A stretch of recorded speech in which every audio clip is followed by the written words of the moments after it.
like already established in the studio, they are more or less depending on the fullbacks. And when you have DeMarco on one side, you have Lorenzo on the other side, you can expect them to be very dangerous. More like the Jurgen Klopp traditional fullbacks where they can possibly create for the team. So they don't really depend on the outright wingers. In fact, each time they are advancing forward, the outright wingers tend to fall inside into the central position, and then they have more weight, have more attacking options up front because they expect the fullbacks to create.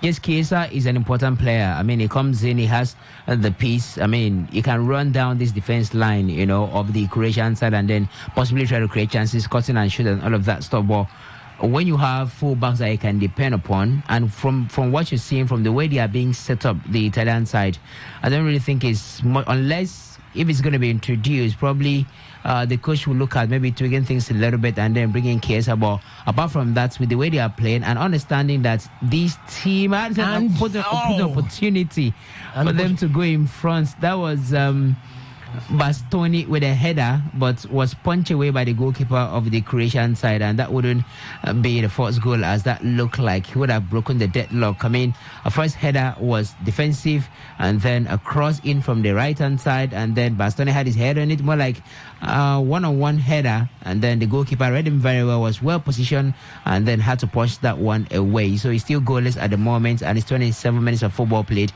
between Croatia and Italy, the last group game between this. So practically the guys, the fullbacks are doing the job. De Lorenzo is doing the job. DeMarco is doing the job. So I don't really think it's much of a miss, because again, these guys can occupy the wings very well offensively, and they can equally create. So not much misses, for him. But if you need options, then you can think of bringing in Federico Chiesa, because he's quite experienced and then has some trickery where he can utilize, to run down the defense line. That's an advantage for Italy. But again, I think the problem that Croatia will be having in this match will be whatever the midfield will be doing might not be utilized by the attacking lineup. That's where I think the problem is. That midfield can combine together to create problems up front, but you need somebody from the right hand side, from the left hand side to depend upon. You need your center forward to depend on. Pasalic is not bad. I mean, just a decent player up there. But for instance, let's say you have a Federico Chiesa, just looking at both teams now, and then you have a midfield where you have Brozovic, where you have Kovacic, where you have Modric, and then you have Chiesa on one side, where there is that confidence and belief that once the ball gets to that place, he can equally create from there. He can draw players to himself, and then he can open up the defense lineup.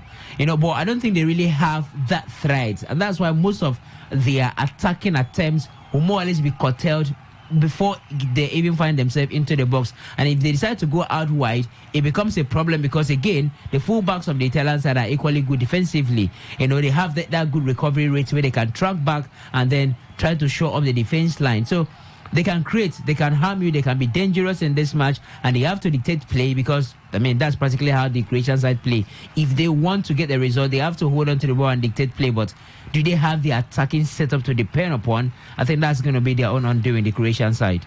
Okay, and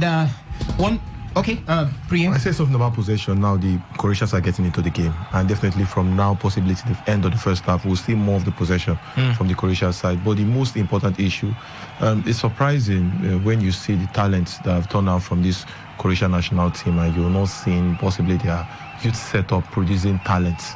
And we're expecting younger lads like the 20s and 19 to actually coming into this team and actually show more like a replacement to the bigger boys that possibly will be living in the next 3-4 years.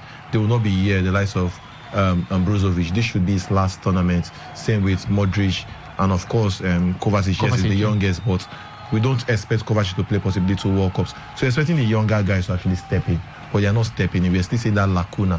We're still seeing that spaces that the likes of Mandzukic left in that team. I think that's one of their biggest problems. But they have the midfield to actually do things. So there's a huge possibility of them getting something in this game. All right, it has been Croatia switching play from one end to the other, and still on the ascendancy, looking for that goal that could break the deadlock, as both teams are also having a beauty of defense, trying to keep the opponents away from getting a goal at this point. But the goal we have is to go to the market and pay some of our bills, and when we come back, we'll talk some more. Culture, not be just for music or tradition. Now the thing where they ginger us, they bring us together to sit down, knack tori, and share drink. Drink where they inspired by our rich African roots and herbs, plus a correct taste to sabi say this drink now our own. Hey, some the drink we get to bonge taste. Origin, my roots, my power. Drink responsibly, not before sale to people who never reach 18 years. Hey, I hardly know you, can I confess? I feel your heart beating in my chest. If you come with me, tonight is gonna be the one. 'Cause you face no fear for the fight.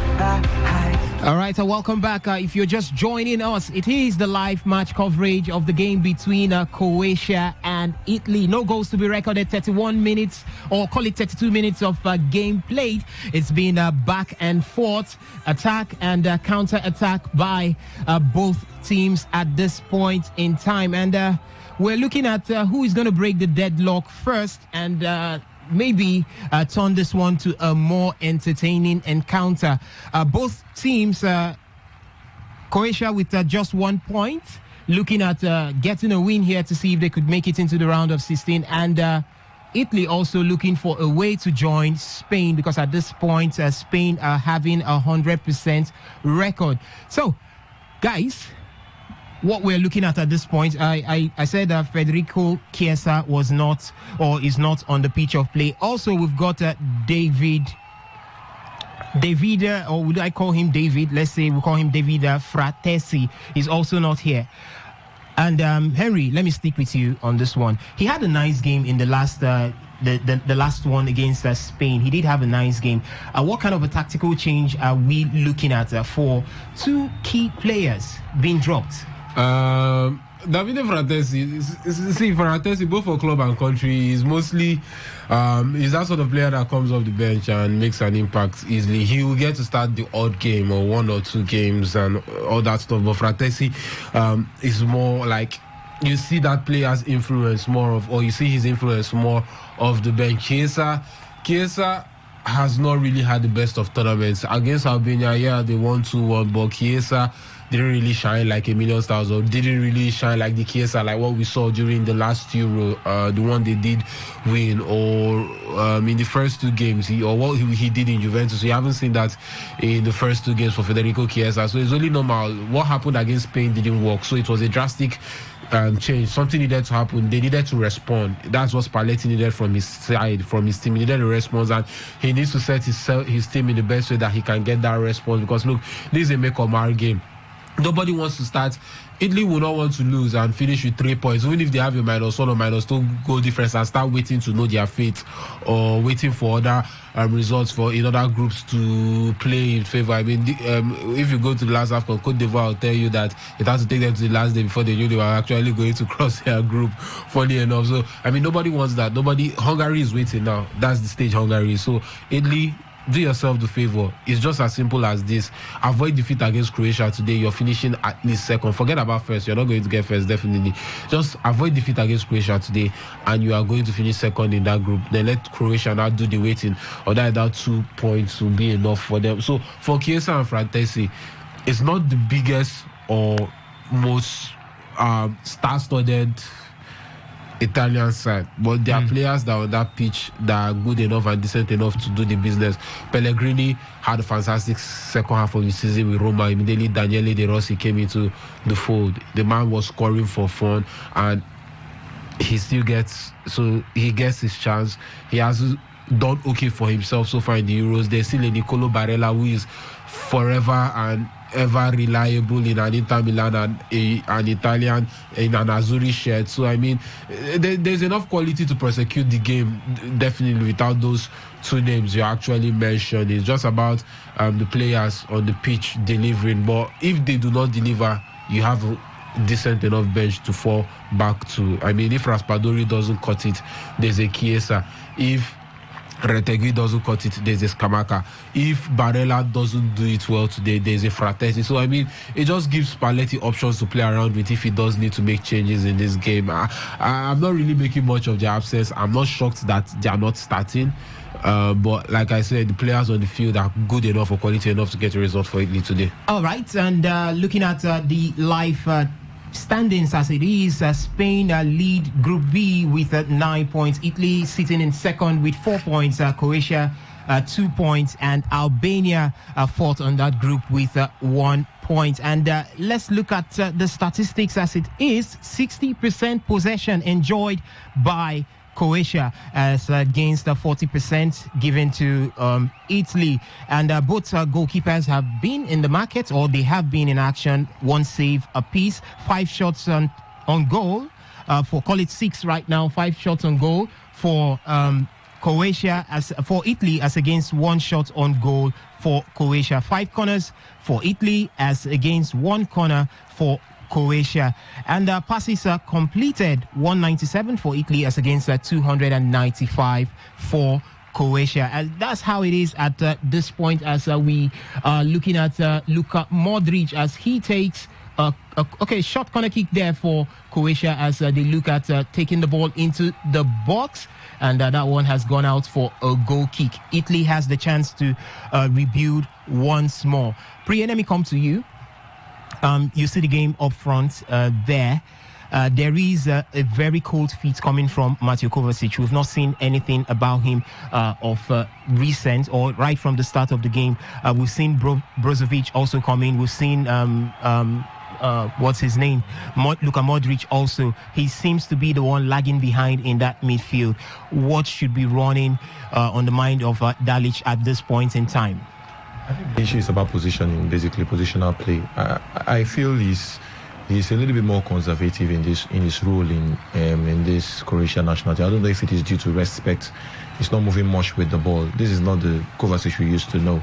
Kovacic will want to run with the ball, try to beat players, try to take on players, but we are not seeing that Kovacic here. We are seeing a Kovacic that will get the ball quickly, move the ball from his hand and from his legs, basically. Not the Kovacic we usually will want to know. But for Spalletti, I need to say something about Spalletti. Big decision. That's what we're expecting from a big manager. Big decision. You keep a Chiesa on the bench because he really wants results. If it's not working, keep him on the bench. That's what I've been saying about the English national team. If you have a coach with guts, you keep some players on the bench. If they're not playing very well, keep them on the bench and you try another option. If it works better for you, if it doesn't work, you can go back again to your default settings. That's exactly what Spalletti is doing now. He's trying something new. He has gone back to the normal 3-5-2 formation, see if something can come out of the game, not just sticking to what is not working. For me, I think it's a smart move for the Italian coach. He needs to build something because it's a cup competition. Every game is important. It's a knockout game. The next phase of the game is if you lose any game, you're out of it. So he needs a formation that will work, and I think it's a nice move for him. Then for the Croatian national team, I think this is the same thing with the Croatian national team. If some players are not working, even be it Kovacic, keep him on the bench, take him out of the game in the first half, let you know that you're here for serious business. But if you keep them on the pitch and they're not playing to instruction, definitely you will suffer. That's what we are seeing in some of these teams. That's exactly what's happening to Croatia right now. They are keeping some players, they've been managing players, looking at old results, looking at Croatia team of 8 years ago, looking at the faces of players, not keeping some players on the bench some players, tweak formation, then try and see if you can actually get something new. Okay, and Italy seem to be, they are the defending champion of this particular one. It's just been one team that has been able to defend their title, and that is Spain. That was in, I think that's 2008 and 2012. Italy, looking at this setup, let me come to you, Uvier. Looking at this setup, can Italy go all the way to see how to defend this title, or how far do you see them going? You look at this squad that won it last the last competition. You look at the squad, few changes, and you look at how they start. It's not as conservative as last seasons, as last competitions, and you saw how they started in their first game against Albania. They considered first, but they were able to fight back and get the win. 2 goals against Albania. Then you look at the match against Spain, and maybe that was not something to write home about. Very poor performance from them, if I should say. And then the current game against Croatia, you can say they are taking the initiative, trying to sit back, use the wing backs, and create more chances up for trying to choke the front line and get those goals, because they need to kill off the game fast. And if we see what we are seeing right now, I don't think they will be able to make it past the knockout groups. It depends on who they are facing in the knockout stages, and we've seen how the remaining teams are. You want to face the likes of Germany, Spain, that have already qualified. If this is the same Italy that is going to come and face them, I don't think they'll be moving this far in the competition. Okay, and Reliance, let me come to you. We look at what we are seeing on the pitch of play at this point in time. Right from the beginning of this particular tournament, it's been difficult for Italy to get the goals. Yes, they conceded to Albania. They were able to come back, but that's an Albania, 2 goals. We expect Italy to do real well. Against Spain, we saw lots of missed chances. Those up forward were not able to get those goals. And right now, we have also seen that it's difficult for them to break defenses. This is not a traditional Italian side. They actually know how to get goals. Is this a problem of the attackers, or it's a problem of the formation being fielded by Luciano Spalletti? I wouldn't say it's a problem of the formation. I don't think, because we've seen players, I've seen coaches use 3-5-2 formation and they're still getting goals. In the end, it depends on how prolific your attackers are. Now, this is more like a midfield play. So the coach Spalletti understands that in Croatia, you have players that can control that midfield and control it quite well, in as much as we just saw a ball position that have been wasted by Croatia. They need to start thinking of taking these shots outside the box, because again, like we've already established, it can be difficult, in as much as this is not your regular Italian side that can be very solid defensively. Because I still feel this defense setup, or the current quality of play that they do have at the moment, can be breached, and they can concede. But then again, it's a tradition, right? In Italy, they can put up a defensive setup that makes it difficult and make life uncomfortable for opponents. So, but the Croatian side do not have that power. Here is opportunity for a counter attack, and what can they make out of it? Kramaric decides to go back. They lost possession. And then you see it's Italy on the ascendancy. So now, yes, he wants to do a midfield play, want to choke the midfield. That's why he decides to go for a 3-5-2 formation, because again, to give the wing backs the opportunity to create, and also to see how not to allow Croatia to dominate the midfield the more. Because look, the midfield of Croatia can kill a game, kill in the positive anytime.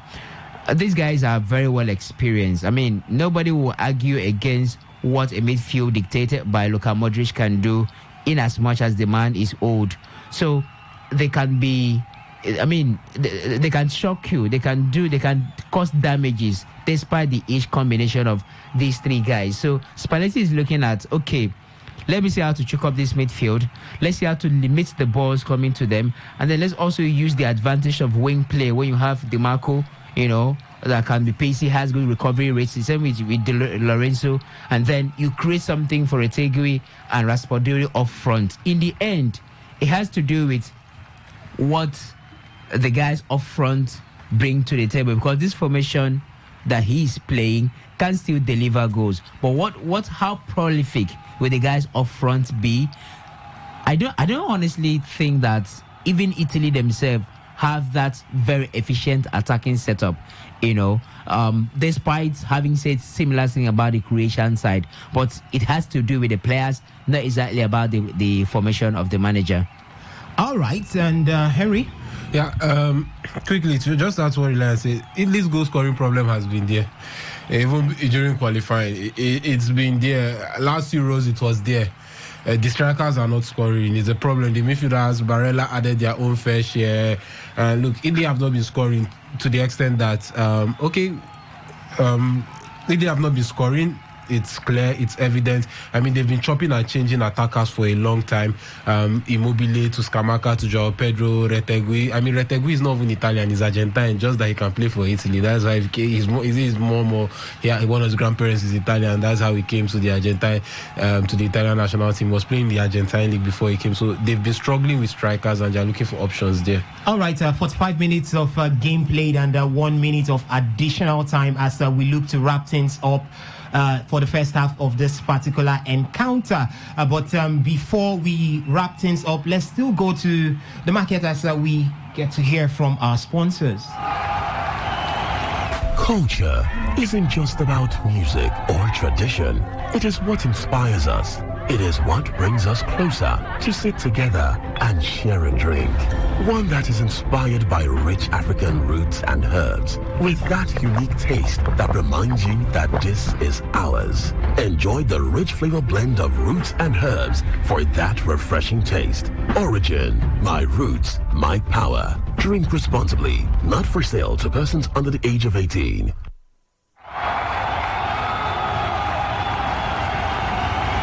All right, welcome back. And at this point, it is still the live coverage of the game between Italy and Croatia. And the first 45 minutes done and dusted. No goals to be recorded from both sides. It has been a very, very cagey encounter between these two. It lacked the spark that we expected.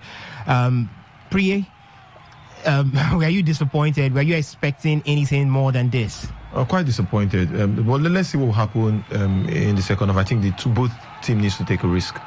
What do I mean by this? And you need to reduce your defensive blocks, basically, especially for the Croatia side. They are condemned to win, so they need to start taking risk. If it's possible, they need to take off either possibly Brozovic in this game. Maybe bring in an attacking-minded player. You can bring in a Perisic that will add bodies in the attack and also can also fall back and add bodies too in the defense. But it's more of an attacking kind of player. I think for me now, for both teams, there'll be a point to the Italian national team needs to take risk too. They need to take risk, especially from the 70th minute to the last minute of the game. They need to start taking risks because what they are doing, everybody just being scared of making mistake.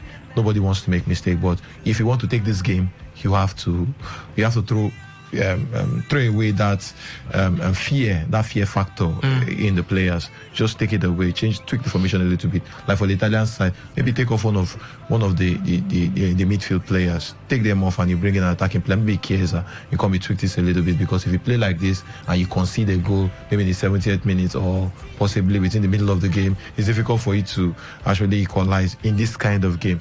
So for me, the both, especially the Croatia side, they need to start taking risk. Okay, if we look at... All right. I think it's very funny. Literally every game we get to cover, we don't get singles in there. maybe for the podcast, maybe when we come to go, I just played any of the unders. Sleep. I don't know. But like we said, more risk. We need more risk. Yes, I know. Like we did note the personnel for Italy don't score a lot of goals, but I mean maybe more risk. Everybody's playing safe, and you don't blame Italy especially. I think even the more risk should come from Croatia at this point in time, because Italy, a draw suits Italy and they go home and just smiling, simple and short. So I mean more risk from the Croatians. I don't know how playing Pasalic outside works, because Pasalic is actually a central midfielder. Unless you intend to use him to overload the middle of the park when you have possession, he drops in, then Kramaric and even Susic is a central midfielder.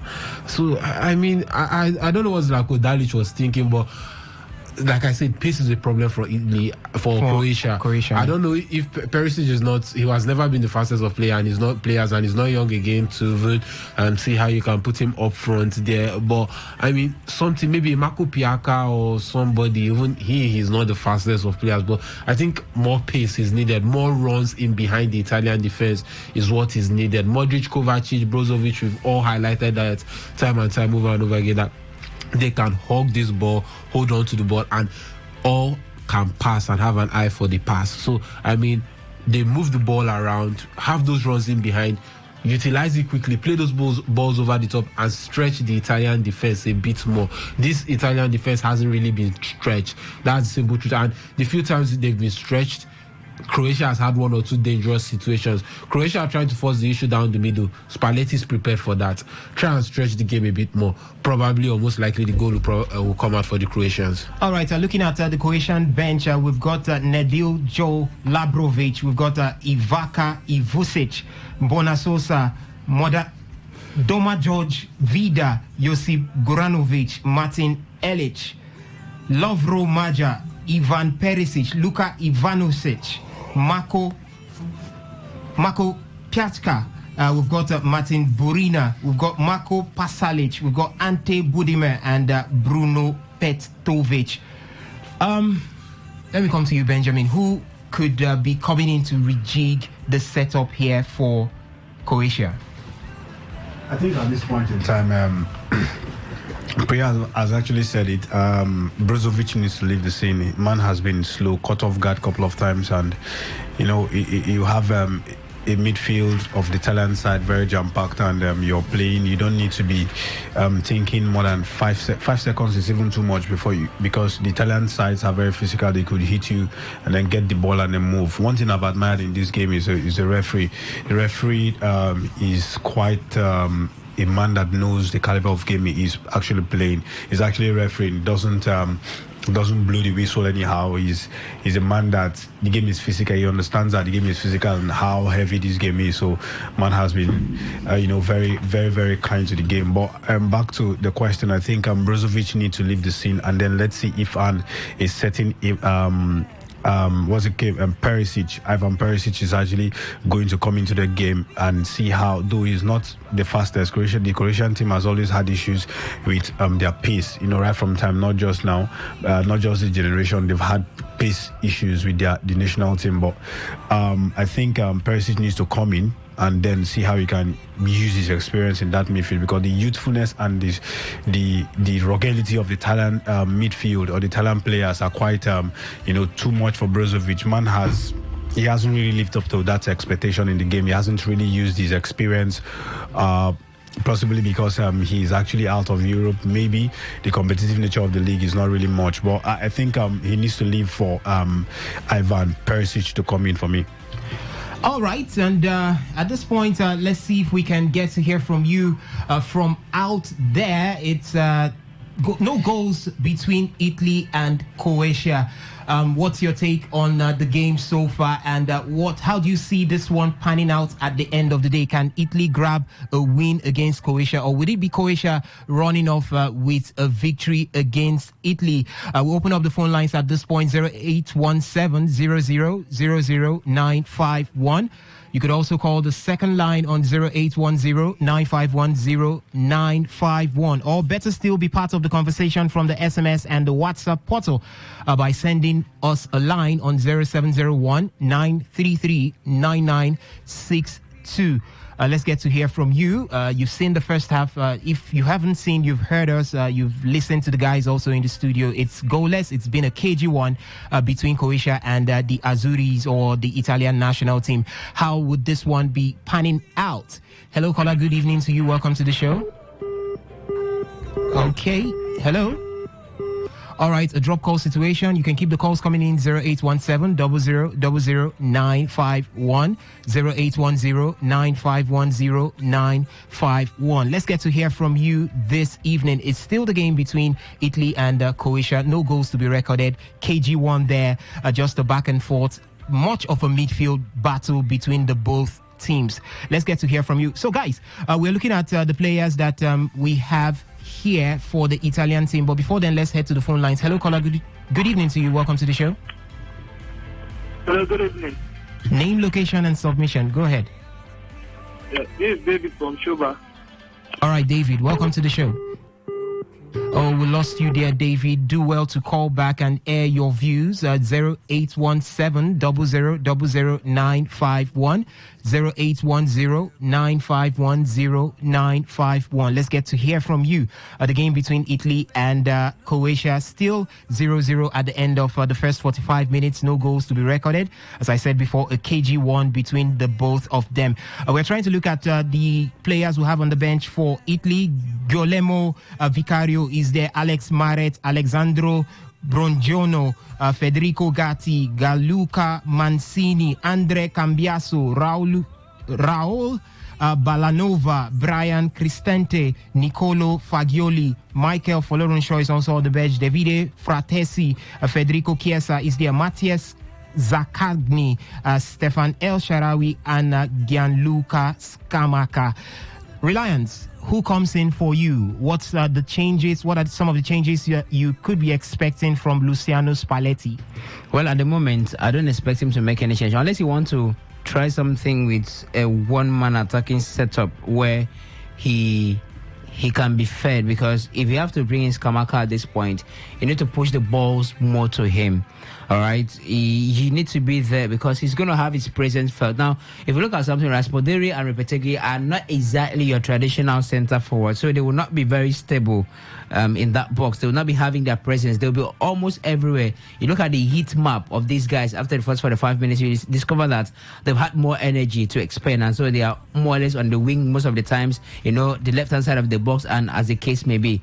So if you want to change things now and bring in Scamacca, for instance, to have a central forward who is sitting or more or less standing, then you're thinking of bringing in Chiesa. You're thinking of players, somebody like Chiesa that can drive in and drop for the center forward to score, because practically I think they are more compact. They are more compact, a little bit more composed than the Croatian side. But I wouldn't advise him to make any change, at this point. Let's see how the match weighs on into the 50th, 60th minute and see what Repetegui and maybe Raspadori can do up front, because yes, at the moment you can see some of the crosses coming in. And again, for something to work out, because look, the first 45 minutes looks like both teams are very much careful. They are more or less sizing up themselves. Nobody wants to break out of their shelf and see if they can be more adventurous. Now, Croatia is a little bit careful that they do not want to lose the match. They have to win, even though they know that they are condemned to win. But I think the approach should be more energetic from them because they are condemned to win the match. So now it means Nicolo Barella, for instance, or Pellegrini, for instance, can add up to the option. So Spalletti should look at making his attacking formation, sometimes have a three-man up front. If you have to depend on DiMarco and Di Lorenzo, creating, putting in the crosses, or even doing a one-on-one passes, with the midfielders, you can try to see tell one man to be more adventurous, either of Barella or Pellegrini, to be more adventurous, to add up to the numbers up front, to look like something you can have a diamond attacking, setup, so that you can see either you can break in from the middle or not. So that, again, since these guys up front are not very efficient at this point, talking about Raspadori and Repetegui, then Nicolo Barella can equally come in and see if I can take the shot from the heart of the midfield, if anything can work from there, just to add to the weight. So I'm looking at this kind of tweak coming into the second half. But the other option would be maybe having Chiesa coming in, having Scamacca coming in, which he must be fed. But for now, I think he should maintain status quo and urge one of his midfielders to be a little bit adventurous, because sometimes, yes, they do have possession of the ball. They have possession of the ball more than what I thought they will have. So if you have somebody from that middle be a bit adventurous, I think you can add to the numbers, and then you look at how to combine the efficiency of these three. Probably a goal will come. All right, so talking about being adventurous, I think we would just go on a little adventure as we go to pay some bills. Three way get deep root, not the fear breeze. Person way sabi in roots, no fit loss. And if you sabi say correct drink, they bring the taste of home. It means say you sabi your origin. Origin Bitters. They inspired by our rich and flavorful roots and herbs. That is to say, person we sabi where you come from. They deeply rooted and now original. Origin, my roots, my power. Drink responsibly, not be for sale to people who never reach 18 years. Port Harcourt, are you ready? Today, 95.1 FM, the voice of the people. Please listen to this paid infomercial. Follow who no road, Oga. Follow who no road. Abi follow who no road. Even think follow who no road. Hey, better don't land though. That thing where we don't find Tete for Sokoto. Don't land Boa forward domot. Baba Champion Herbs, aka Champion Action for Men. Don't carry Wongi Herbal Remedy. Enter town. To bring out the real action in you as a man.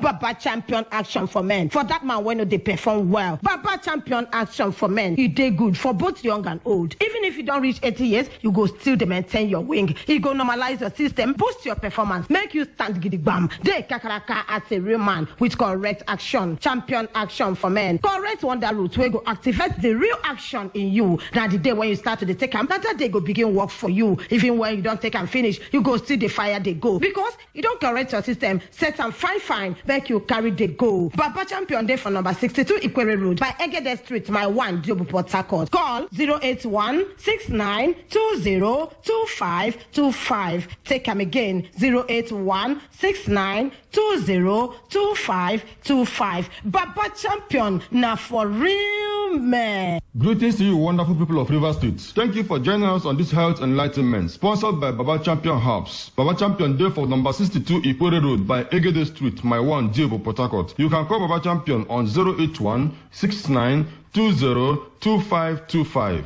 081-6920-2525.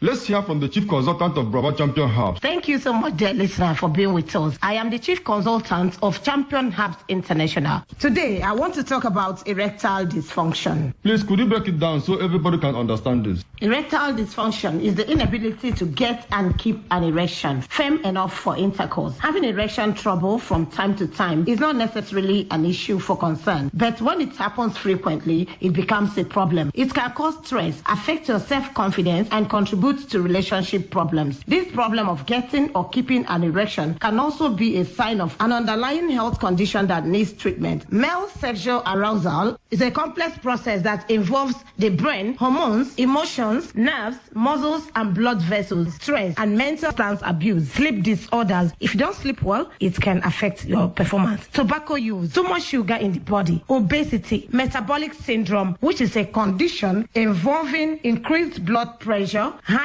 insulin level, body fat around the waist, among others. Does it come with symptoms? The symptoms include trouble getting an erection or keeping an erection, reduced sexual desire. You find yourself as a man, you don't have urge at all. When you experience other sexual problems such as premature ejaculation, other ailments such as diabetes, heart disease might also be linked to erectile dysfunction. Any advice to our listeners? I advise any man with any of these symptoms to quickly visit an expert. Even if it gets you embarrassed talking to an expert, never mind that. Most times, treating an underlying condition is enough to reverse erectile dysfunction. In other cases, medication or direct treatment helps a lot. So, when you see yourself in this situation, visit an expert. Don't feel ashamed to talk to an expert. We are located at number 62 Ikwere Road by Egede Street, my one Jobu Port Harcourt. Baba Champion Herbs. You can call us on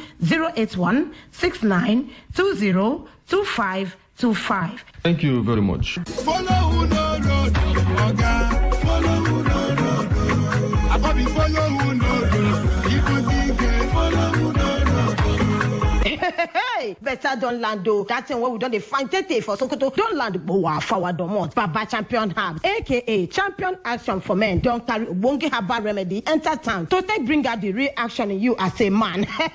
Baba Champion Action for Men. For that man when they perform well. Baba Champion Action for Men. He did good for both young and old. Even if you don't reach 80 years, you go still maintain your wing. He go normalize your system, boost your performance, make you stand giddy bam. They kakaraka as a real man with correct action. champion action for men. Correct wonder route wey go activate the real action in you. Now the day when you start to take am, that day go begin work for you. Even when you don't take and finish, you go still the fire they go. Because you don't correct your system, set am fine, make you carry the go. Baba champion day for number 62 Ikwere Road by Egede Street, my one Jobu Port Harcourt. Call 081-6920-2525. Take am again, 081-6920-2525. Baba champion, now for real man. And that was a paid infomercial. This is Today 95.1 FM, Port Harcourt, voice of the people.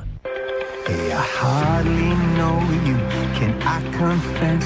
I feel your heart beating in my chest. If you come with me, tonight is gonna be the one. 'Cause you faith and no fear for the fight. You pull hope from defeat in the night. There's an image of you in my mind.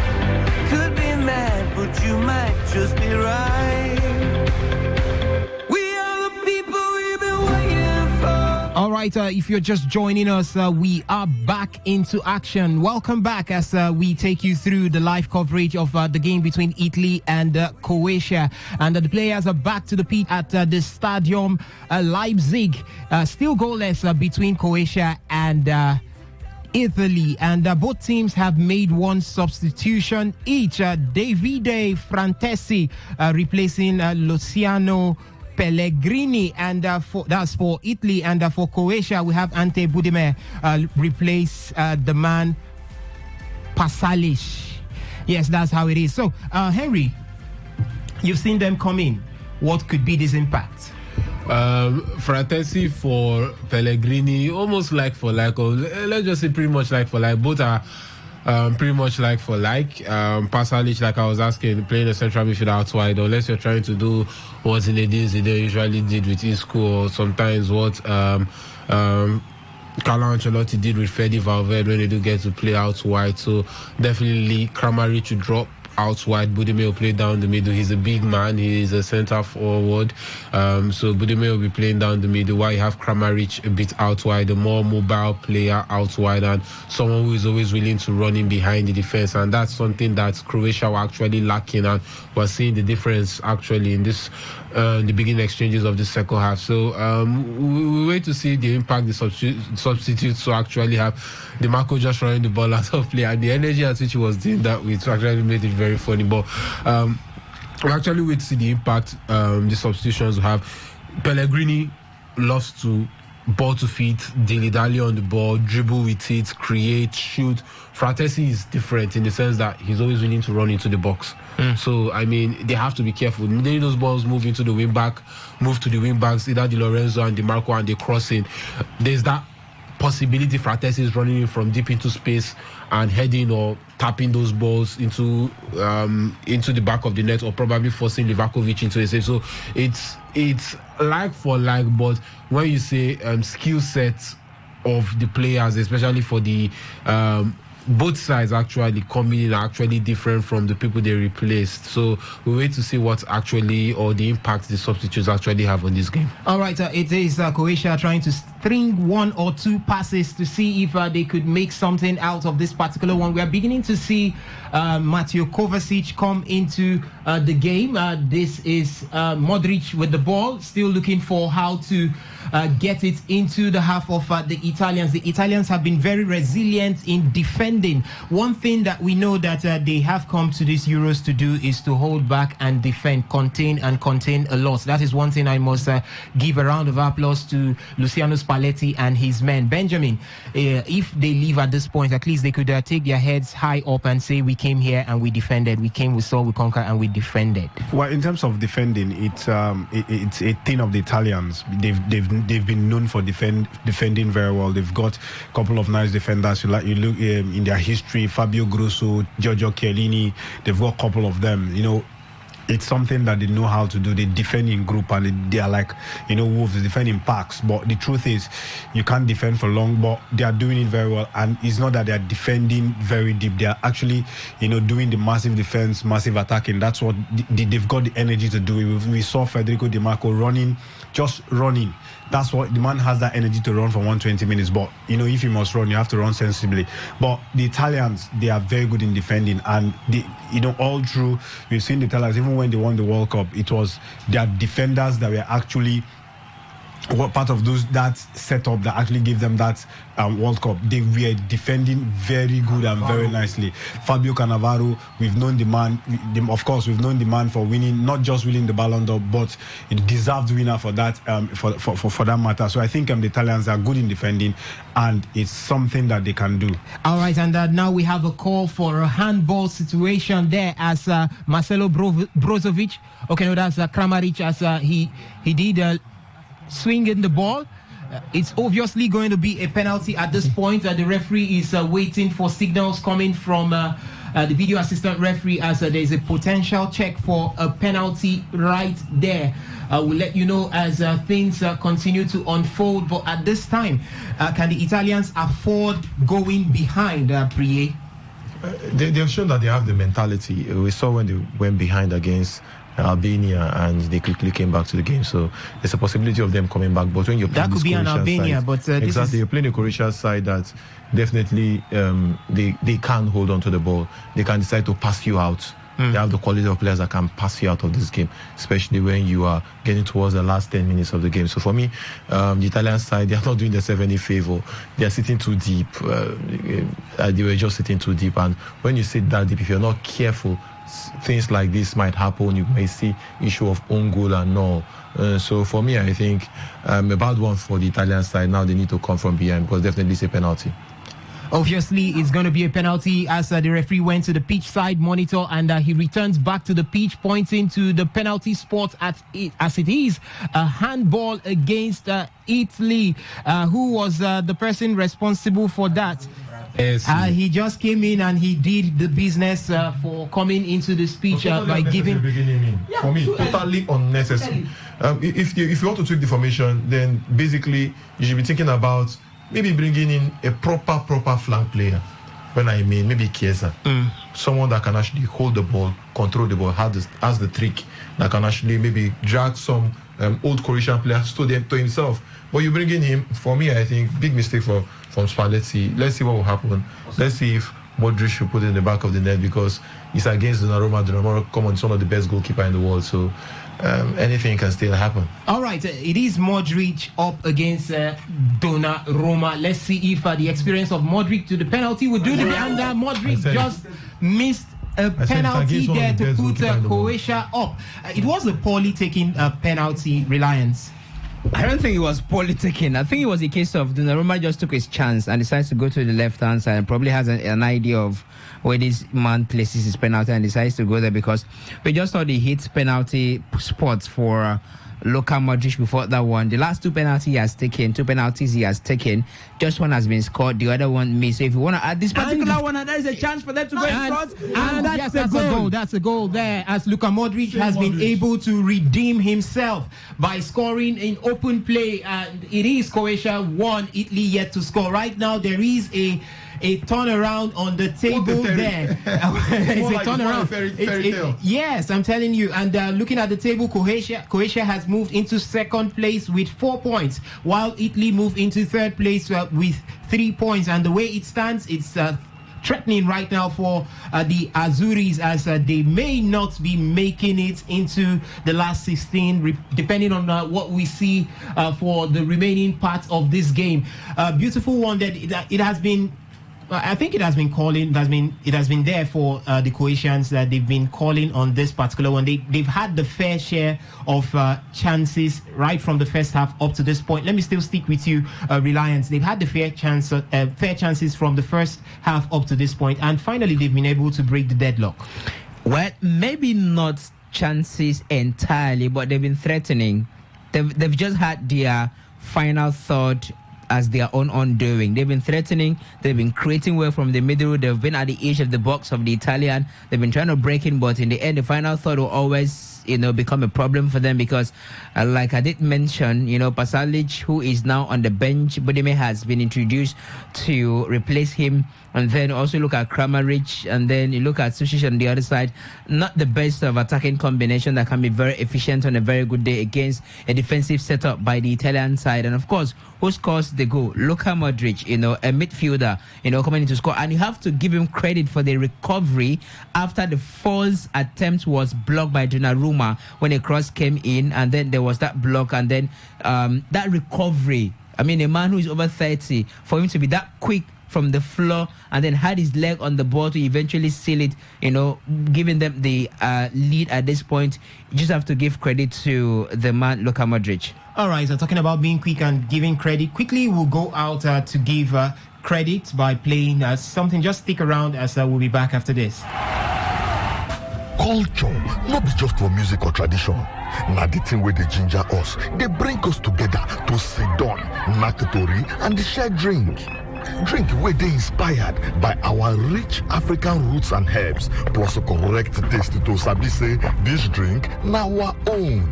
Hey, somebody drink we get to bonge taste. Origin, my roots, my power. Drink responsibly, not before sale to people who never reach 18 years. All right, if you're just joining us, it is the live match coverage of the game between Italy and Croatia, the match day 3 encounter between both sides right there in Group B at the ongoing Euros 2024. And the Italian side are now showing so much of urgency as they must get a result right here. Another change has been made as Federico Chiesa has come in to replace Di Marco as Luciano Spalletti is looking for every means at this point in time to get a goal. I believe Zlatko Dalic should also be looking at every means to keep them away at this point. Let me come to you, Chukwuzite. What could be on the mind of Dalic at this point? What pattern or what way would he be telling his players to hold on to this particular one?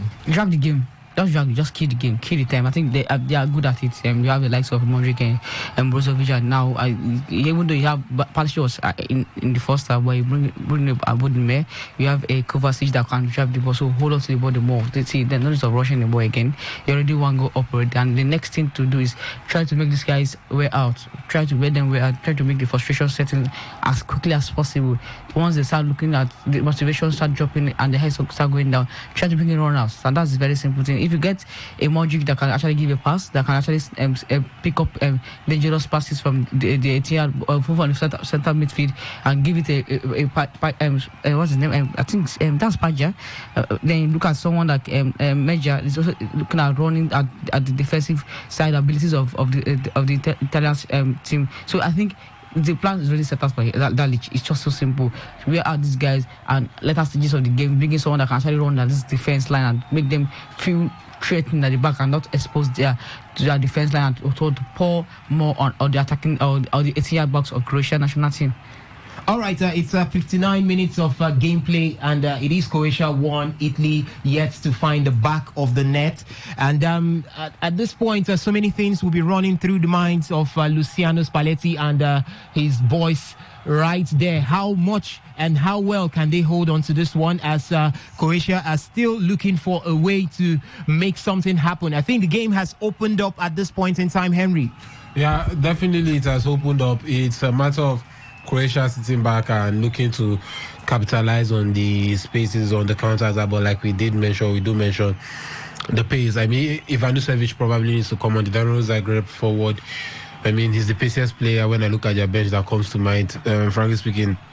So, I mean, maybe somebody like him could actually be useful in this game. I think Kramaric, Budeme still useful, but Sušić now will probably drop into a midfield position now to also help or make things stable for the Croatians.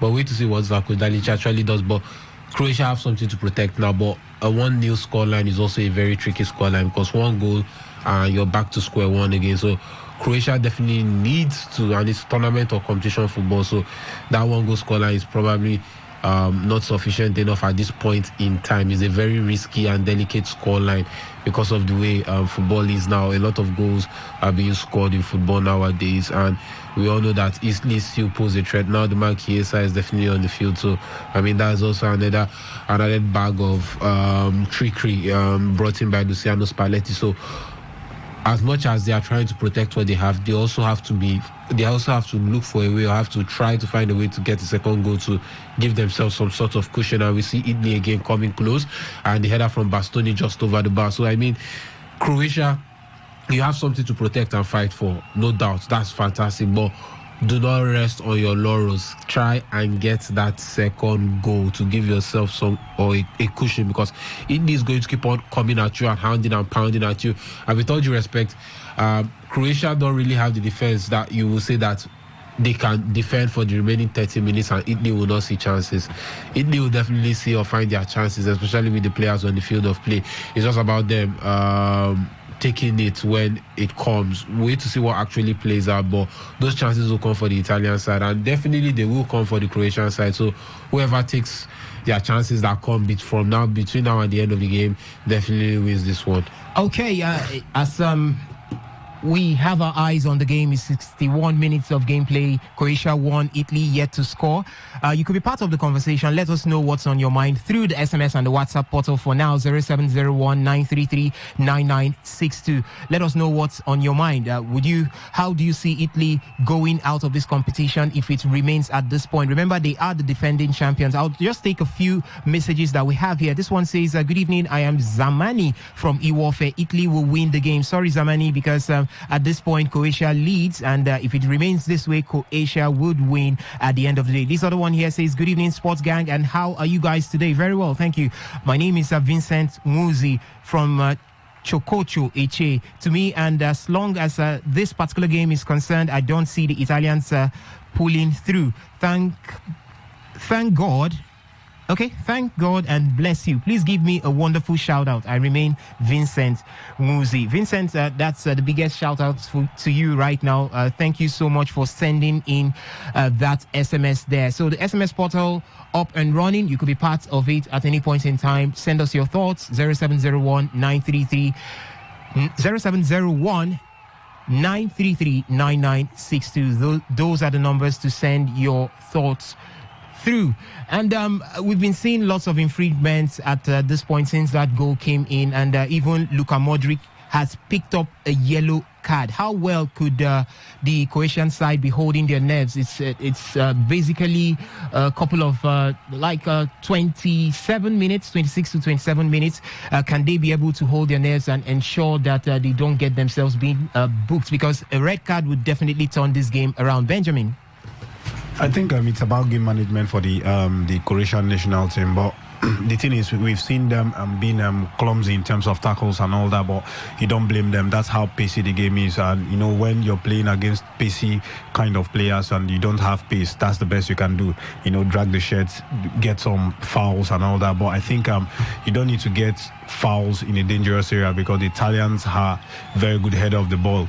Their defenders are very tall, good headers of the ball. So I think in terms of what you're doing, you should know what you're doing. Don't give away cheap free kicks close to the penalty area. And since the introduction of Federico Chiesa, the man has been very instrumental in this game. Let's hope that the game doesn't end this way. More goals comes into the game, because goals actually bring excitement into the game. All right, Federico Chiesa did win a corner kick there for Italy, as the corner kick has been taken, but to no effect. But they're still on the attacking, and let's see how it goes. Okay, very good defending there from the Croatian side. It's an increase in the intensity as we see Italy trying to get that required equalizer. If they do get that, then they can return to the second spot and see themselves go into the round of 16. But as it remains, Croatia still on that second spot. All they need to do is see how to kill this one off, though there is still a lot of time for things to change, as Italy are still looking for a way to get an equalizer. Reliance?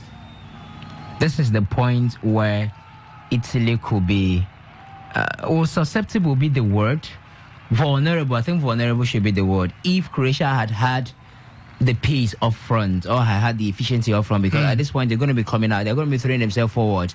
So you're not looking at that compactness that we saw in the very first half of this matchup, at the back line. Now, they are going to be holding on to that massive defense, massive attack, but then again, they're going to spread more than what we saw in the first half. And then if you have an attacking setup that is quite pacey and more efficient, at this point, the Italians will be very vulnerable because they understand what it means if they do not get at least a draw in this match. So it would have been in the advantage of the Croatian side, but unfortunately, they cannot boast of the best of peace. I mean, we saw a counter-attacking situation that was stifled by Italy just because of pace. Because I think the player that was in position of the ball, that was a block, would have outpaced the onrushing defender or the player that was coming in to try to intercept the ball. But the person was able to match up the pace, stretch, and then intercepted the ball from the back. So when you have that pace, when you do not have that pace advantage, it becomes a problem, because at this point, I think, these Italians will be susceptible, they will be vulnerable. If you have players that can hold on to the ball in a very good counter-attacking position, then it would have been advantage Croatia. But unfortunately, they do not have the luxury of that pace. So what they need to do right now is dictate the match, to not allow the Italian to dictate the match as we are seeing them do. They are coming very close. They are not very solid when it comes to defending. They are not very compact. In fact, if you see them defending the Croatian side, you see them leaving spaces that can easily be capitalized to hurt them. So they have to hold on to dictating the play. Let them be the one in charge of the orchestra, not the Italian side with the pace and all of that stuff, because it's going to be very dangerous to them. So they need to reset and see how they can regain control of the ball. The match should be played on their own pace, on their own direction. Else, it might be dangerous for the Croatian side that are condemned to win. All right, we are seeing a more hungry Italian side at this point. I am just wondering why they did not start like this, Priye. They had to wait. Maybe a very poor, I think that should be a poor approach to the game by Luciano Spalletti. I believe he wanted to just kill this one, maybe have a draw and qualify. But now things have turned around. A really, really poor one there from Luciano Spalletti. But this is a very, very hungry Italian side. How do you see them going forward? Do you see them having the possibility of getting an equalizer? The way the game is going, definitely, if they keep pressing the way they are doing right now, it's difficult for the Croatian side to actually sustain, because they are pushing everything to the Croatians. This is what we were saying when the manager decided to keep Chiesa on the bench. I said it. You asked how important is Chiesa. I said Chiesa is very, very important. This is a player you need in your team. This is a player that can take on players. He has the pace, he has the energy, he has the footwork. Then you're keeping this kind of player on the bench. So for me, I think it was actually quite poor from Spalletti making that kind of decision. Yes, he may have had a bad game against the Spanish national side, but that doesn't make him a bad player for you to keep him on the bench. Since his introduction, we've seen a different Italian side when it comes to their approach towards the final third of the game. Nice with the ball, and you will see what he can do. He whips in the ball into the 18-yard area. That's the typical Chiesa. So for me, I think we'll still see them piling more pressure against the Croatian side. Or what the Croatian needs to do now, they need to still tweak it a little bit. Maybe bring in the Perisic. You need those kind of players that have the mentality that have seen it before at the highest level. He's about to come on. And he's about to come on. You just mentioned his name and he looks like about to come on. So you bring in players like Perisic, especially who come into the game. He definitely is one of the most versatile players you can ever get. He can play as a right back, left back, 7, 11, even as a number 8, number 10. He can play anything in the middle of the park, except maybe the goalkeeping position. That's what Perisic can give to you. So you need important players like Perisic so that they can actually add bodies in front and also add bodies defensively. He's taking off Kovacic. Yeah. I think it's a big mistake. I think at this point in time, it was very wise for Federico Chiesa to come on the left-hand side, because Damian had 2 opportunities. He's not a natural left-sided player, so he's having difficulties crossing the ball very well. So it was a wise decision for Federico Chiesa to come to the left. But I think the changes for bringing in Ivan Perisic is a nice one. But taking off Kovacic, I don't know why he's taking off Kovacic, because at this point in time, you need someone that can hold the ball, drive, and then give those through balls. Yeah, Modric can give those through balls, but he has the energy of Kovacic. Modric at this point in time in his career doesn't have it. So I think taking Kovacic up at this point in time, I hope it doesn't become a mistake, but for me, I think it's a mistake. Okay, as Croatia have made 2 changes, taking out Luka Sušić and replacing him with Ivan Perisic, and also Mateo Kovacic is out as who is that? Luka Ivanovic has come in to replace him. I don't think it's a bad change for Croatia. We will dissect that more, but they have a free kick now at this point in time. All right, we'll dissect that more and talk more when we come back from this timeout. Culture isn't just about music or tradition. It is what inspires us. It is what brings us closer to sit together and share a drink.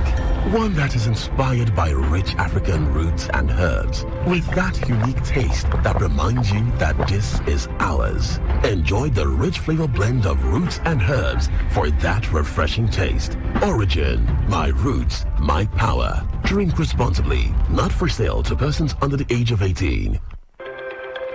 Hey, I hardly know you, can I confess? I feel your heart beating in my chest. If you come with me, tonight is gonna be the one. 'Cause you faith and no fear for the fight. You pull hope from defeat in the night.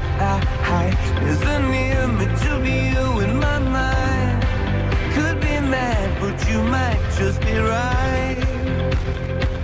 We are the people we've been. All right, welcome back as we are still watching on proceedings as it is right there at the Stadio Leipzig as Croatia lead Italy by 1-0. Italy all out looking for an equalizer there, and we've got the guys in the studio here on 2 sides of the divide as regards the changes that were made by Croatia. But what exactly is the best approach for the Croatian national team as they look to wrap this one up at this point? Let me stick with you, Henry. Look, it's about like I said, either you score a second goal or you try and consolidate and fight to keep what you have. There were question marks over the Kovacic change. I don't have any issues with that, basically. You might want to say, why is Modric on the field? But Modric is still an experienced head that you need to calm and temper this game down for the Croatians. And you still need Modric. He's that sort of player that can calm the ball down, that can help them transition on the counter-attack very well in a calm manner. Kovacic necessarily isn't that, and you can't take out your only natural defensive midfielder in that setup at this point in time and bring on Ivanovic, who is going to serve as someone to drag the game for you, to carry the ball and to run in behind. He has that knack for running in behind. He has that knack for taking the ball and running. That's him. So you need somebody who can also relieve pressure from you when you get the ball to hit on the counter-attack. Croatia, they cannot defend like this for 90 minutes. Even if Kovacic is on the field of play, they are bound to concede. Even with him, without him, I still feel Croatia will definitely concede in this game. But I don't fault the tactical switch from that, because if you take off Brozovic, who do you now use to replace him in that defensive midfield position? Literally nobody. The other defensive midfielder in Baturina, you can't trust Baturina. It's as simple as that. So he's not like an out-and-out specialist defensive midfielder like you say. Brozovic can comfortably play there, so he's literally the only one that can do that. So it's literal suicide if you take off and Brozovic and now play Modric and Kovacic together in that midfield. It's literal suicide. All right. Simple. Okay, as the Italians have also made a change, as Giacomo Raspadori has made way for Giannucci Scamacca to come in. More attackers coming into this one. The goal has to come through. But before we talk about the Italians, Priye, I saw you shaking your head to that particular one, meaning you are not agree. You're not Totally, I totally disagree with Eric's point of view. Yes, it makes a lot of sense when it comes to a natural defender. But when you look at the pace of the game, you look at the energy level of the game, you look at the form of the player. Brozovic has not been great this tournament beyond this game. If you look at this game, some of the mistakes in the middle of the park has been caused by Brozovic, not Kovacic, not Modric. So if you're looking at maybe taking the risk of taking someone out, definitely you can actually switch formation. What stops you from playing three at the back? You have a Vidal, an experienced Vidal on the bench. You can bring in a Vidal to shield, more like the sweeper. He still gets into the middle of the park to actually add bodies. Basically, you can play 3-5-2 if in case you want to change shape. But for me personally, if you look at the form of the game, you see the Kovacic in this game. It's even preferable I sacrifice one of the front players for Kovacic. For Kovacic to still be in the game, because you need Kovacic. Instead of that, you need to add more bodies in the middle of the park, because right now the Italian team, you imagine a counter attack from the Italian side, it's very difficult for players like Brozovic to actually come back, sit back and comfortably defend. The pace is no longer there. Not the Brozovic we used to know some couple of years back. So for me, I think let's see how it pans out. But he would have substituted maybe a front player for I'm trying to get the name of the guy that came in I'm trying to get the name. Ivanovic. For Ivanovic, yes, Ivanovic has the pace and he's a younger lad. Bringing him for maybe one of the front players, but taking off, sacrificing Kovacic in an important time of this game. I think for me it was basically risk. It was too risky for a manager to take. And the Italians are still on the front foot, trying to get that equalizer there. It's been the Italians all the way since that goal came in by Luka Modric. So Croatia just need to hold on. It's 76 minutes, or call it 77 minutes of game played already. So 13 minutes, they need to hold on. 13 minutes is actually a big time to get a goal, Reliance. Surely, it's a big time to get a goal. Goals are scored in seconds. So they can't. The game is not done yet. It's not even half done yet, because there's still enough time to play, and that is why the Croatians will have to find a way to dictate the pace of the game, because they are not playing their own game at this point. It's the Italian side deciding whether the ball is going to be a counter-attack, whether the match is going to be pacey, whether the tempo is going to be high or not.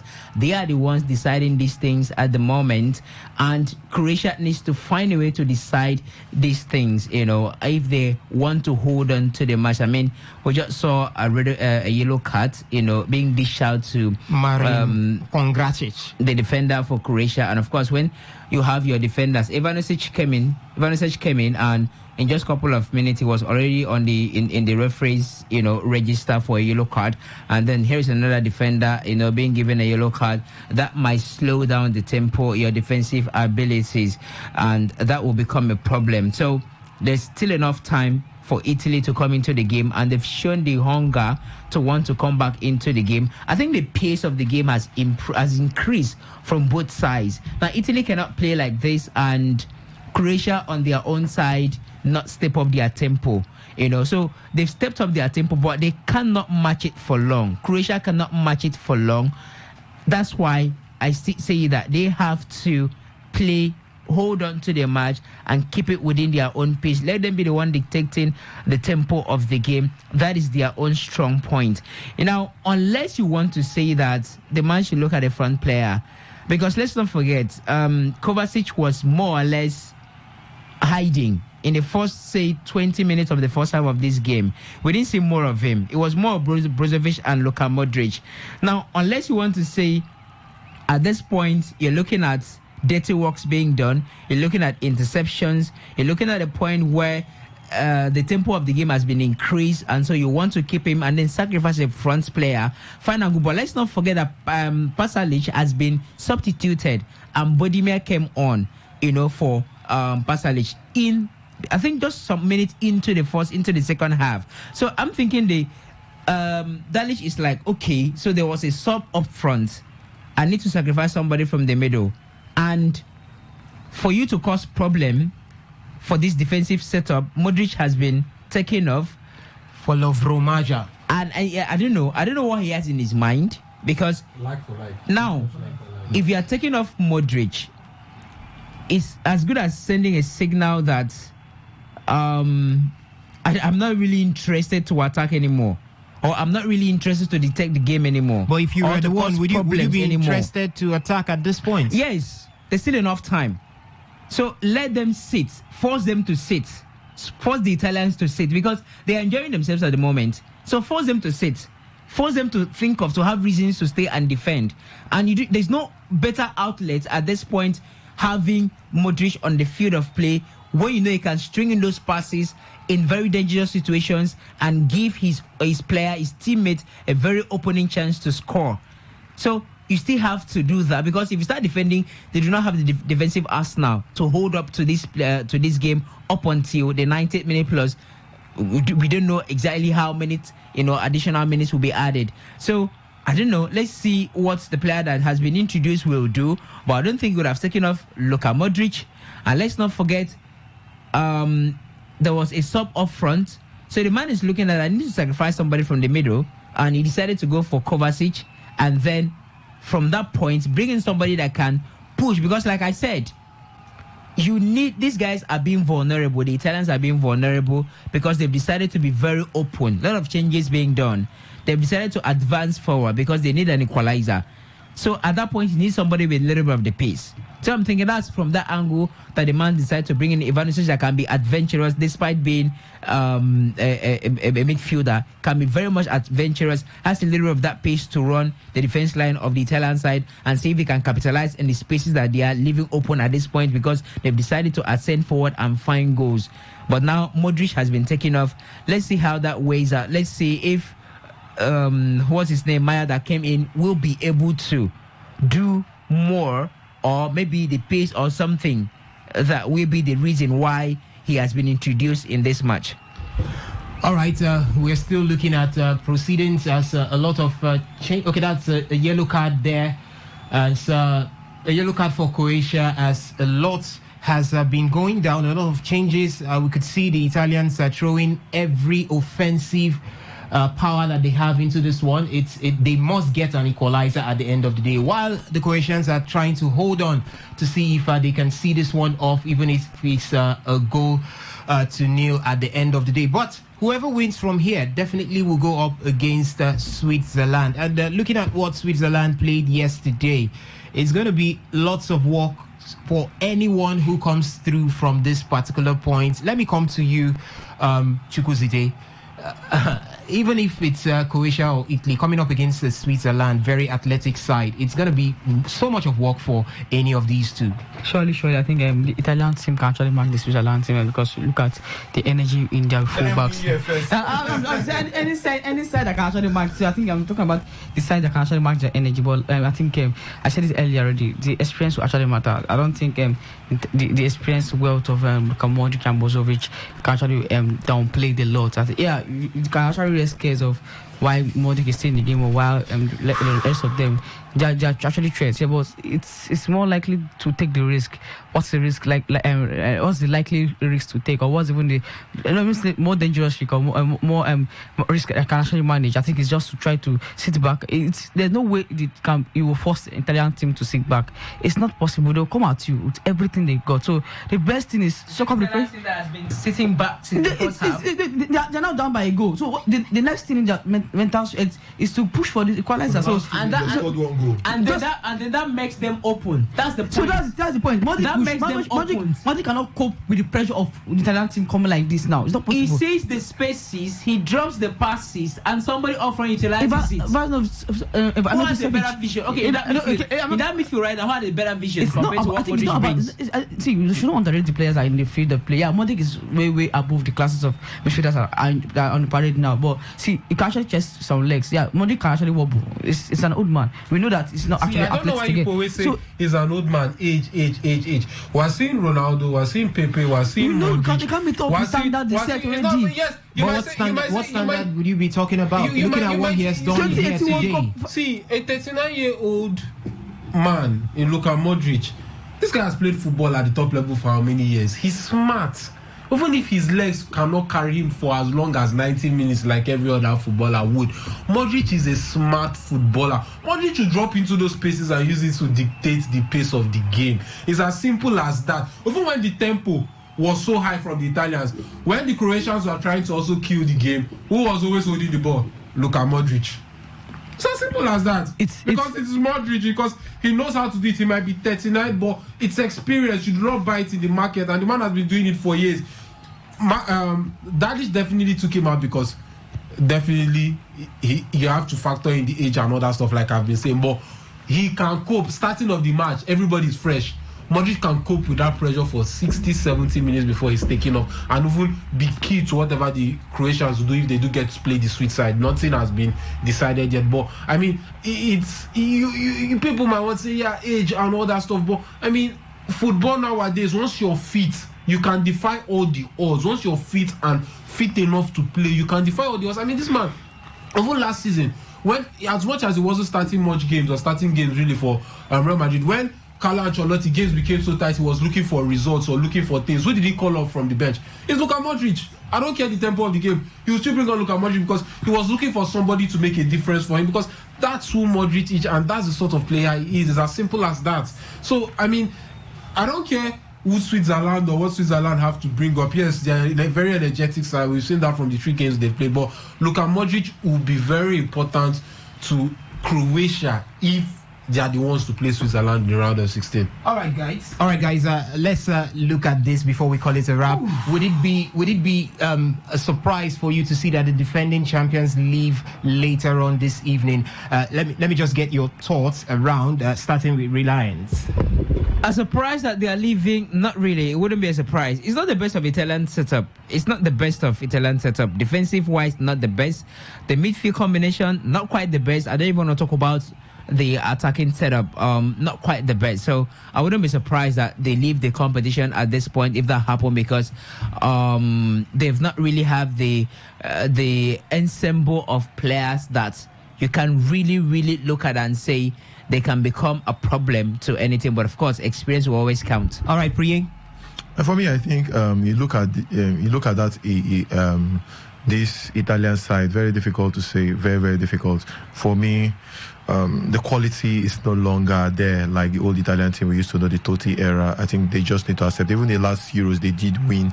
We know that that's not the best of Italian team. Yes, they had good heads in the defense and good heads in some areas in the pitch, but they were not the best of team. All right, Henry? I won't be surprised, but I think 3 points is just enough for a best loser place for them. All right, Chukosite. I think they are going to qualify as best loser, because I think they're sixth. They are ahead of Hungary by a good difference, so more likely they're going to qualify. All right, Ovi. I still go that they might not be able to qualify.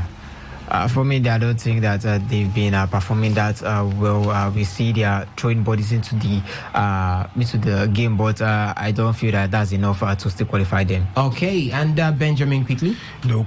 They'll qualify as the runner up in their group.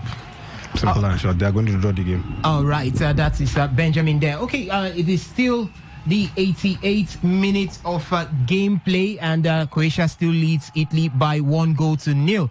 And that's all you're going to be getting from us at this point in time. The next time you hear our voice will be by 6:30 tomorrow morning, as we bring to you Sports Attack. And definitely we will be reporting whatever transpired at the remaining part, or with the remaining part of this particular encounter. A very good evening from me to you, as my name still remains Osasin Hinwi, and I'm saying stay lifted and stay blessed. Do keep it locked on Today 95.1 FM.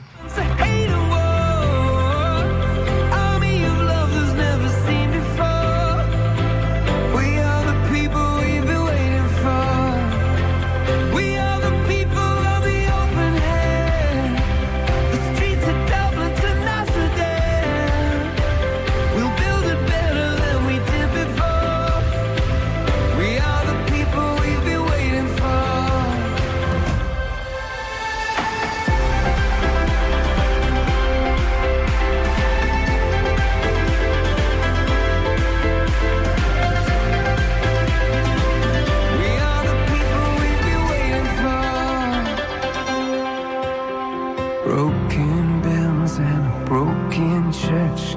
Heart that hurts is a heart that works. From a broken place, that's where the victory's won. 'Cause you faith, no fear for the fight. You pull hope from defeat in the night. Talk radio. I listen to a lot of talk radio. 95.1 FM. Three way get deep root, no the fear breeze. Person wey sabi in roots, no fit loss. And if you sabi say correct drink, they bring the taste of home. It means say you sabi your origin. Origin bitters. They inspired by our rich and flavorful roots and herbs. That is to say, person wey sabi where you come from. They deeply rooted and now original. Origin, my roots, my power. Drink responsibly, not be for sale to people who never reach 18 years. Port Harcourt, are you ready? Today, 95.1 FM, the voice of the people. Please listen to this paid infomercial. Herbal Heritage International, the Kokoroko, for herbal medicine, when they produce strong, correct medicine, they take it, they support the country healthcare system. Country man, correct, holistic, ogbonge herbal medicine, they know they come out for public anyhow, like a big basket. Food ground, as every Christmas have been boundary. Seeking a self sabi medicine will pass them. After all, monkey smart now because tree near tree is our forest. Heritage International will use the technology of computer testing machine to see and know before attacking that your health condition. We don't become ubaruba for your life with the correct treatment. Therefore, whether definition or without definition, make you visit Herbal Heritage International. Offices way near you. Herbal Heritage International. Now you. Hello and welcome to the program Roots and Herbs. Roots and Herbs is a program that discusses health-related challenges and suggests possible ways out from the herbal medicine perspective. Roots and Herbs is put together and sponsored by Herbal Heritage International, also known as Baba Yoruba. Baba Yoruba is currently having a special promo package. This promo package will give you the opportunity to enjoy 50% discount on all their products and services. This offer runs while the stock lasts at number 24 Ikwere Road, Mile 1 by Education Bus Stop, Port Harcourt. Number 24 Ikwere Road, Mile 1 by Education Bus Stop, Port Harcourt. This promo package will give you the opportunity to enjoy 50% discount on all their products and services. And at the same time, it will give you the privilege of meeting Baba Yoruba himself at the venue. For details and inquiries, the telephone number to call is 080 33 111 946. I repeat, 080 33 111 946. 080 33 111 946. On today's edition of the program, our topic for discussion is staphylococcal infection. And I have with me in the studio, Dr. Otumba Abiodun. Sir, you're welcome to the program. Thank you, Mr. Moderator. Staphylococcal infections do occur in the body system when Staphylococcus bacteria enters into the body system and spread within the body system, destroying body cells. Staphylococcus bacteria are majorly of three types that can afflict men. But of these three, the most pathogenic in nature, that is the one that is capable of causing diseases easily in men, is the Staphylococcus aureus, because it is capable of invading body cells, destroying them, causing different pathological changes in the body. When Staphylococcus bacteria spread in the body system, there are a number of changes that one can experience. This can result to burning sensation within the individual, and this can be seen as fever from time to time or a situation where there is certain hotness coming from within. There can be skin manifestations in staphylococcal infection that can be given one periodic boils or rashes all over the body. In some people, such rashes can come around the pubic region or even leading to boils that can lead to blisters or even ulcers on the skin. It is possible for one to experience persistent headache in staphylococcal infection because the body fluid is already contaminated. Staphylococcus, as we know, is a form of bacteria. Any bacteria that is capable of spreading in the body system can lead to reactions in the body that can further damage body tissues. And when this occurs, it is possible for one to experience joint pains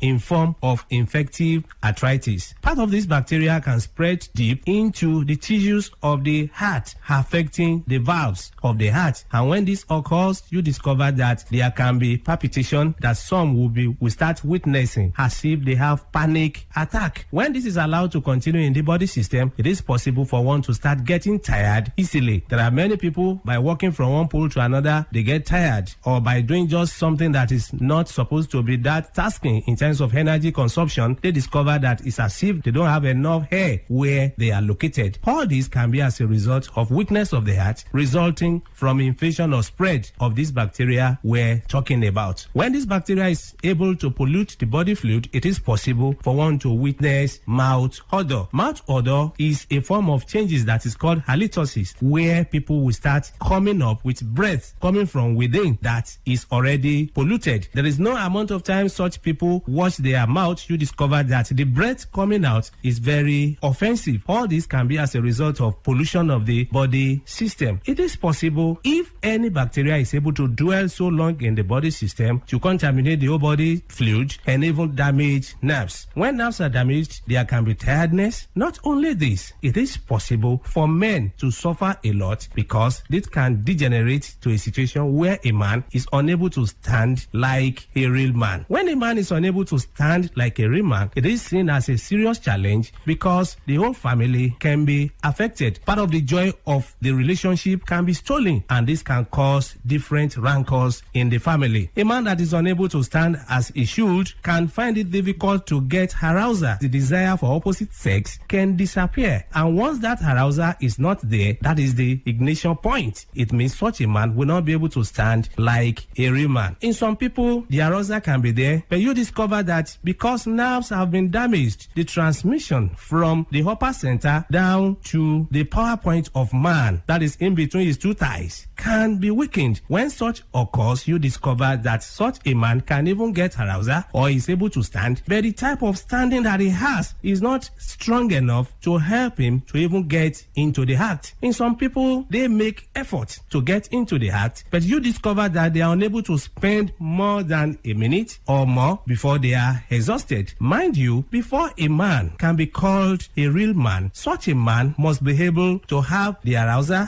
as desired and also be able to sustain the energy he has been able to gather for a considerable length of time. That is when such a man can be able to make his partner happy when it comes to man-to-woman interaction. So such men do suffer from this from time to time. It's after knowing the root cause of the challenge that one will be able to know the right step to take for one to be totally free. Whenever you experience anything that we have been able to mention or other things, it's very important for one to visit a competent healthcare giver who will be able to run tests on one and pinpoint where the problem lies and provide solution. For more enlightenment and advice, the number to call is 080-33-111-946.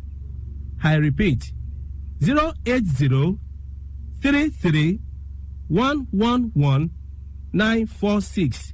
Thank you all. All right. You've been listening to the program Roots and Herbs. Roots and Herbs is a program that discusses health-related challenges and suggests possible ways out from the herbal medicine perspective. Roots and Herbs is put together and sponsored by Herbal Heritage International, also known as Baba Yoruba. Baba Yoruba is currently having a special promo package. This promo package will give you the opportunity to enjoy 50% discount on all their products and services. This offer runs while the stock lasts. At number 24 Ikwere Road, Mile 1 by Education Bus Stop, Port Harcourt. Number 24 Ikwere Road, Mile 1 by Education Bus Stop, Port Harcourt. This promo package will give you the opportunity to enjoy 50% discount on all their products and services. And at the same time, it will give you the privilege of meeting Baba Yoruba himself at the venue. For details and inquiries, the telephone number to call is 080 33 111 946. I repeat, 080 33 111 946. 080 33 111 946. I repeat, 080 33 111 946. Let's take our sponsor's message. Don't go away. We shall be right back. Herbal Heritage International, the Kokoroko, for herbal medicine, when they produce strong, correct medicine, they take it, they support the country healthcare system. Quantly man, correct, bakelistic, ogbonge herbal medicine, they know they come out for public anyhow, like a big basket, full gram, as every Christmas have been boundary. Sickness self sabi medicine will pass them. After all, monkey smart now, because tree near tree is our forest. Heritage International will use the technology of computer testing machine to see and know before attacking that your health condition. When don't become umbarumba for your life with the correct treatment. Therefore, whether definition or without definition, make you visit Herbal Heritage International. Offices way near you. Herbal Heritage International. Now you. You're welcome back to Roots and Herbs.